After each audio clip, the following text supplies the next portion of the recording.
নমস্কার বন্ধুরা, আমি অমিত। অলৌকিকের আরও একটা দুর্দান্ত এপিসোডে তোমাদের সবাইকে স্বাগত জানাই। বন্ধুরা, তোমরা যেখানে থাকো সেখানে তোমরা বাদেও যে আর কেউ নেই, মানে কোনো অতিপ্রাকৃত শক্তি বা পারলৌকিক কিছু যে নেই, সেটা কি তোমরা জোর দিয়ে বলতে পারবে? হতেও তো পারে যে তোমরা বাদেও সেখানে অন্য কেউ থাকে। হয়তো সে তার উপস্থিতি তোমাদের জানান দেয় না বা তোমাদের কোনো ক্ষয়ক্ষতি করে না, তাই তোমরা বুঝতে পারো না। যদি কখনো এমন কোনো ঘটনা ঘটল যে তোমরা তার উপস্থিতি টের পেলে, তাহলে কি করবে? এইরকমই একটা ঘটনা ঘটেছিল এক জায়গায়। ঘটনাটি শেয়ার করেছে আমাদের মায়া সরকার দিদি। এর জন্য দিদি তোমায় অনেক অনেক ধন্যবাদ জানাই। আর বন্ধুরা, তোমাদের বলি, তোমরা যারা এখনো লাইক করোনি আর যাদের সাবস্ক্রাইব করো এখনো বাকি আছে, তারা চটপট করে দাও। তাহলে তো শনি মঙ্গলবার করে আসা এসব সত্যি অলৌকিক ও ভৌতিক ঘটনাগুলি তোমরা শুনতে পাবে। এবারে শুরু হচ্ছে আজকের নিবেদন। মানা না মানা নিজের কাছে, লোকের মাঝে লুকিয়ে আছে অলৌকিক।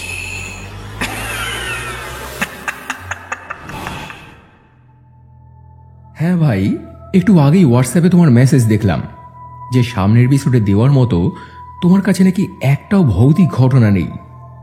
তাই চটপট একটা ঘটনা জোগাড় করেই তোমাকে বলতে বসলাম, যদিও এর ক্রেডিটটা আমার নয়, আমার মেয়ের। কারণ ঘটনাটা ওই আমাকে বলল। ওর এক বান্ধবীর সঙ্গে ঘটেছিল এই ঘটনাটা। মেয়েটার বাড়ি বেহালা। ও আমাকে বলেছে যে ওর নাম বলতে না, তাই তোমাকে ওর নাম বললাম না। তোমার যদি মনে হয় কোন একটা ছদ্মনাম ব্যবহার করতে পারো। তো যাই হোক, ঘটনাটা এবার বলছি শোনো। মেয়েটার তখনও জন্ম হয়নি। ওর বাবা মা সদ্য বিয়ে করেছেন তখন।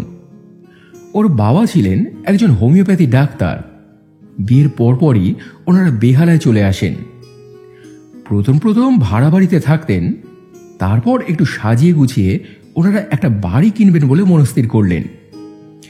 কিন্তু একটা নতুন জায়গায় এসে বছর দুয়েকের মধ্যেই একটা বাড়ি কেনা তো আর মামুলি কথা নয়।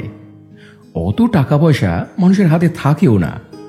তাই একটু কমের মধ্যে একটা বাড়ি খুঁজছিলেন ওনারা। শেষমেশ একটা বাড়ির সন্ধানও পেলেন, দোতলা বাড়ি। তবে খুব একটা বড় নয়, ওপরে 2টো রুম আর নিচে 2টো রুম। তাহলেও বাড়িটার যে দাম হওয়ার কথা তার চেয়ে অনেকটাই সস্তা। তাই কথাবার্তা বলে শেষ অবধি ওনারা ওই বাড়িটাই কিনলেন। এরপর গৃহপ্রবেশ হলো, নতুন করে সাজিয়ে গুছিয়ে ওনারা থাকতে শুরু করলেন।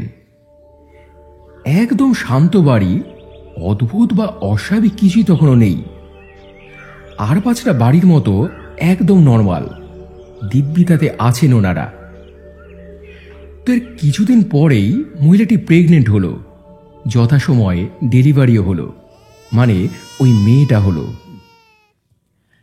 আবারও বলছি, তখনও পর্যন্ত বাড়িতে অদ্ভুত বা অস্বাভাবিক কিছুই নেই। যেমন ধরো কারোর হাঁটা চলার আওয়াজ পাওয়া বা নিজে নিজে কিছু পড়ে যাওয়ার শব্দ, তেমন কিছুই না। কিন্তু এরপর যখন মেয়েটা একটু একটু করে বড় হতে লাগলো, তখন থেকেই ঘটনাটা অন্য রূপ নিতে শুরু করলো।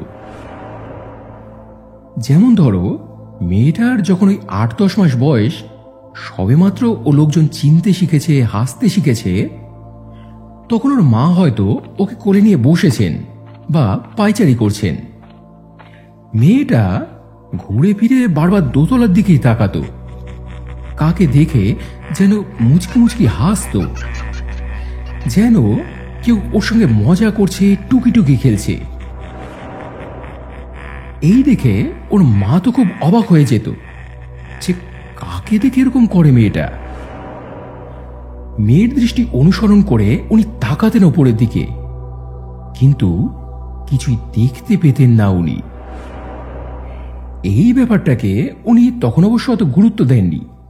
বছর খানেকের একটা বাচ্চা মেয়ের হাসি কান্না, হাত পা ছোড়াকে কেই বা অত গুরুত্ব দেয় বলো? কিন্তু প্রথম ওনার সন্দেহটা জাগলো মেয়েটার যখন বছর 1.5 মতো বয়স। একটু একটু করে তখন হাঁটা শিখেছে মেয়েটা। ভদ্রমহিলাটি সেদিন রান্নাঘরে রান্না করছিলেন। করতে করতেই উনি মেয়েটার গলা শুনতে পান। খুব হাসছে মেয়েটা। ওর ওই হাসির আওয়াজ পেয়ে উনি যতটা না অবাক হয়েছিলেন, তার চেয়েও বেশি অবাক হয়েছিলেন যে আওয়াজটা আসছে ওপর থেকে। অথচ দোতলায় ওনারা কেউ থাকতেন না, নিচের তলায় থাকতেন। দোতলাটা এমনি এমনি পড়ে থাকতো। ওটা ওর বাবার ওষুধ বিশুদ্ধের স্টোররুম হিসেবে ব্যবহার হতো।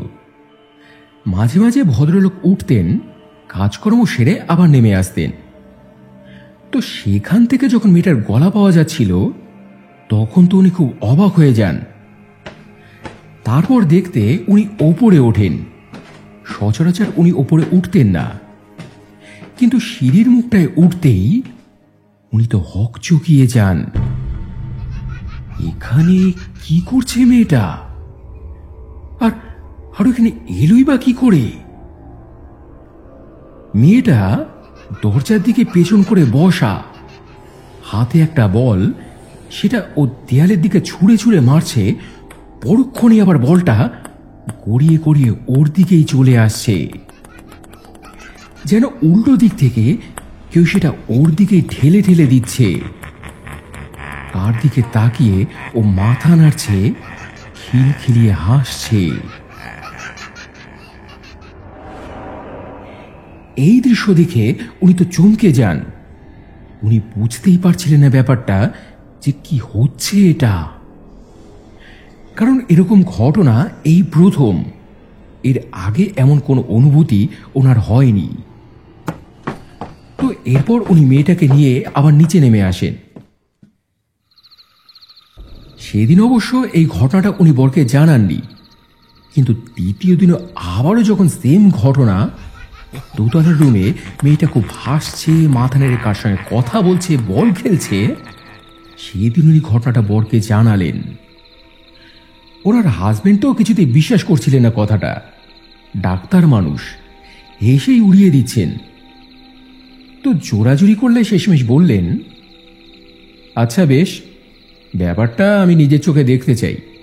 নেক্সট দিন আবার যখন হবে আমাকে ডেকে দেখিও তো। তো এর ঠিক দুদিন পরেই ঘটল আরও একটা ঘটনা। বাচ্চাটার মা বাচ্চাটাকে তো এরপর থেকে খুব চোখে চোখে রাখত। রাতে ঘুমিয়ে থাকলেও বাচ্চাটাকে মাঝখানে নিয়ে ঘুমতো, একদণ্ড চোখের আড়াল করতো না। তো সেদিন রাতে ওনারা যখন ঘুমোচ্ছিলেন, বাচ্চাটা ওনাদের মাঝখানে ঘুমোচ্ছিল।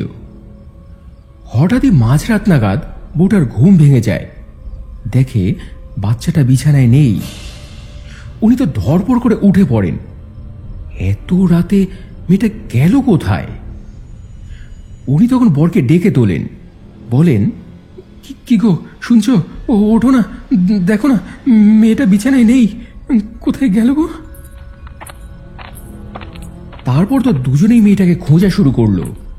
এ ঘর ও ঘর, বারান্দা, কিচেন, টয়লেট সব খুঁজে দেখলো ওনারা, কিন্তু কোথাও নেই মেয়েটা।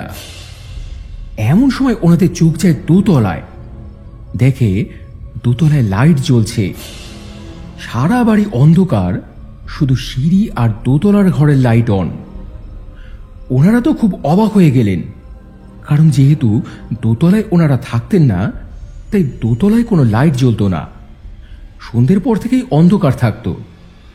তাহলে কে জ্বালালো লাইটগুলো? ওইটুকু মেয়ে তো আর সুইচ হাতে পাবে না, আর তাছাড়া বাড়িতে বড় আর কেউ নেইও। এরপর ওনারা আস্তে আস্তে উঠলেন ওপরে। সিঁড়ির মুখটায় উঠতেই থমকে দাঁড়িয়ে পড়লেন দুজনেই। ওই ঘরের মধ্যেই মেয়েটা ঠিক ওই একইভাবে কার সঙ্গে যেন মাথা নেড়ে নেড়ে কথা বলছে। ও খুব হাসছে, আর দু হাতে বলটা মাথার উপরে তুলে দেয়ালের দিকে ছুঁড়ে ছুঁড়ে মারছে। পরক্ষণই আবার বলটা আপনা আপনি গড়িয়ে আসছে ওর দিকে। মাঝরাতে এরকম একটা কাণ্ড দেখে দুজনেরই তো মুখের ভাষা হারিয়ে গেছে ওনাদের। একজন আর একজনের মুখের দিকে তাকাচ্ছে। তারপর ওর বাবা সাহস করে ওই রুমে ঢুকলেন। মেয়েটার কাছে গিয়ে বললেন, মা, এত রাতে কি করছো তুমি এখানে? হ্যাঁ? মেয়েটা তখন একটু একটু কথা বলতে শিখেছে। ও বলে, খেলছি। ওর বাবা বলে, খেলছো? কার সঙ্গে? মেয়েটা তখন আঙুল দিয়ে ইশারা করলো দেয়ালের দিকে, অথচ কেউই নেই ওদিকে। এসব দেখে শুনে দুজনে তো খুব ভয় পেয়ে যায়। তারপর সঙ্গে সঙ্গে মেয়েটাকে নিয়ে নিচে নেমে আসেন ওনারা।